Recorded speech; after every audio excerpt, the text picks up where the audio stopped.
Ya, sebagaimana informasi yang telah disampaikan oleh Pusat Riset Antariksa, Badan Riset dan Inovasi Nasional, bahwa pada tanggal 8 November 2022, pada hari Selasa, akan terjadi fenomena gerhana bulan total, di mana di seluruh wilayah Indonesia akan bisa mengamati terjadinya fenomena yang langka ini.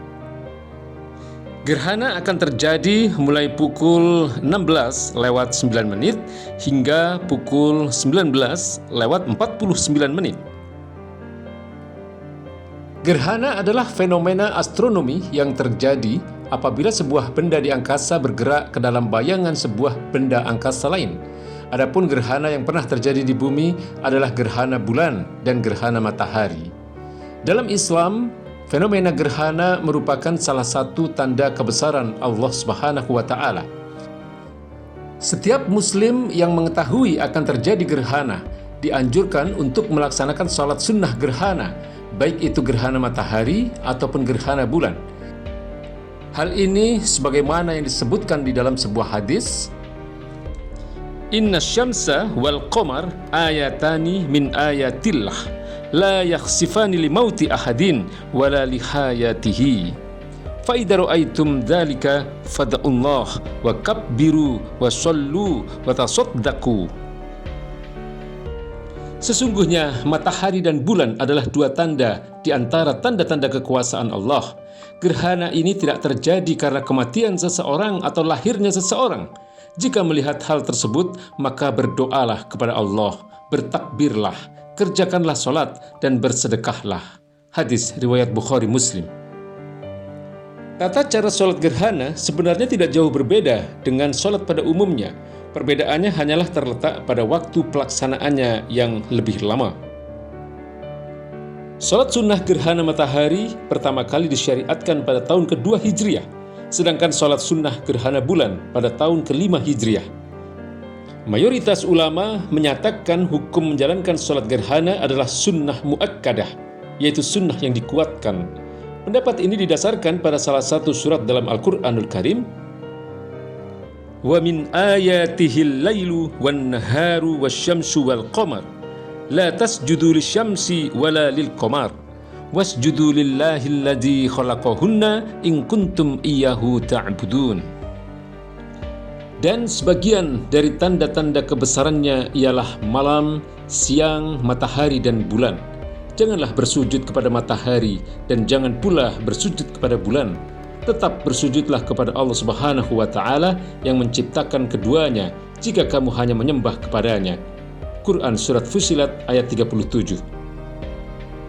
Berikut adalah tata cara sholat gerhana. Sebelum menjalankan sholat gerhana, tentu dianjurkan untuk membaca niat terlebih dahulu.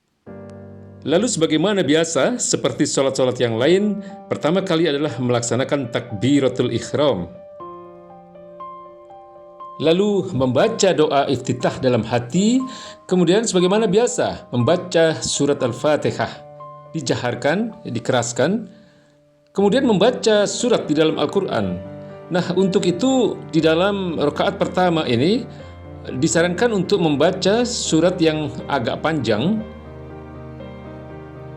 Kalau Nabi memang beliau membaca surat Al-Baqarah ya, tetapi kalau untuk kita bisa diambil surat-surat yang cukup panjang yang ada di dalam juz 30.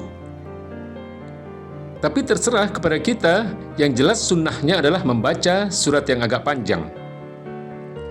Lalu setelah selesai membaca surat, kemudian ruku, Nah, di dalam ruku ini memang disunahkan pula untuk membaca doa yang agak panjang. Kalau mungkin selama ini kita membaca doa Subhana Rabbiyal Azim 3 kali, mungkin bisa diperbanyak, ya bisa 10 kali misalnya Subhana Rabbiyal Azim. Ya, sebagaimana dicontohkan oleh Nabi, beliau ruku cukup lama di dalam melaksanakan sholat gerhana ini. Lalu setelah selesai ruku, i'tidal, ya bangkit dari ruku, kemudian membaca surat Al-Fatihah kembali. Ya, jadi ada 2 kali membaca surat Al-Fatihah di dalam rakaat pertama ini. Kemudian setelah selesai membaca surat Al-Fatihah, membaca surat Al-Quran kembali. Ya, nah panjangnya bisa sedikit lebih pendek daripada surat yang pertama tadi.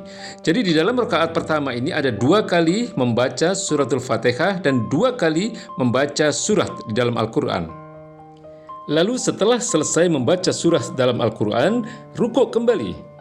Ya, jadi ada 2 kali rukuk di dalam rakaat pertama ini.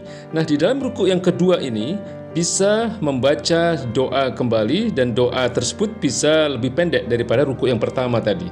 Jadi kalau kita membaca Subhana Rabbiyal Azim, kalau yang tadi mungkin bisa 10 kali, ini dikurangi menjadi 5 kali misalnya. Lalu i'tidal, ya bangkit dari rukuk, kemudian sujud. Nah, di dalam sujud yang pertama ini bisa berdoa dengan doa-doa yang panjang. Kalau misalnya selama ini kita membaca Subhan Rabbiyal A'la 3 kali, maka di dalam sujud pertama di dalam sholat gerhana ini bisa kita membaca doa tersebut sampai 10 kali misalnya. Karena disunahkan oleh baginda Nabi, beliau sujud sangat lama di dalam sholat gerhana. Nah, setelah selesai sujud, sebagaimana biasa, kemudian kita duduk di antara 2 sujud dengan membaca doa yang sebagaimana biasanya, Rabbighfirli warhamni wajburni warfa'ni warzuqni wahdini wa'afini wa'fu anni. Ya, sebagaimana biasa. Lalu kemudian kita sujud kembali. Ya, sujud dengan membaca doa sujud mungkin lebih pendek ya daripada sujud kita yang pertama tadi. Nah, setelah selesai sujud kita bangkit ya, berdiri, kemudian sebagaimana rakaat pertama tadi kita kembali membaca suratul Fatihah, lalu membaca surat Quran kembali. Nah, surat yang kita baca kali ini bisa lebih pendek dari surat sebelumnya. Lalu rukuk kembali ya sebagaimana rakaat pertama tadi, namun rukuk yang ini mungkin doanya bisa lebih pendek dari rukuk sebelumnya.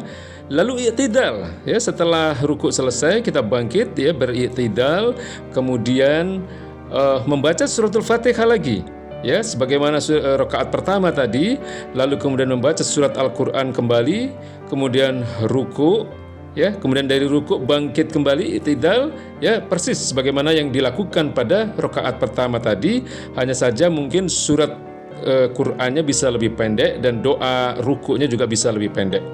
Lalu sebagaimana biasa ya, kita selesaikan rakaat kedua itu seperti kita melaksanakan sholat-sholat yang lain ya. Kemudian sujud, duduk di antara 2 sujud, lalu sujud kembali, kemudian tasyahud akhir.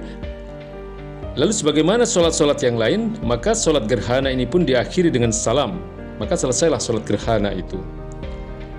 Lalu setelah sholat selesai dilaksanakan, disunnahkan untuk memberikan khutbah kepada para jamaah, di mana di dalam khutbah ini kepada para jamaah diserukan untuk senantiasa mensyukuri apa yang telah diberikan oleh Allah Subhanahu wa taala, memuji dan mengagungkan nama Allah Subhanahu wa taala, kemudian menyerukan kepada para jamaah untuk senantiasa meningkatkan ketakwaannya. Takwa adalah imtitsalu awamirillahi wa ijtinabun nawahihi, dan menyerukan kepada para jamaah agar senantiasa tunduk dan patuh kepada Allah Subhanahu wa taala dan Rasul-Nya. Demikianlah tata cara salat gerhana, wallahu a'lam bishawab.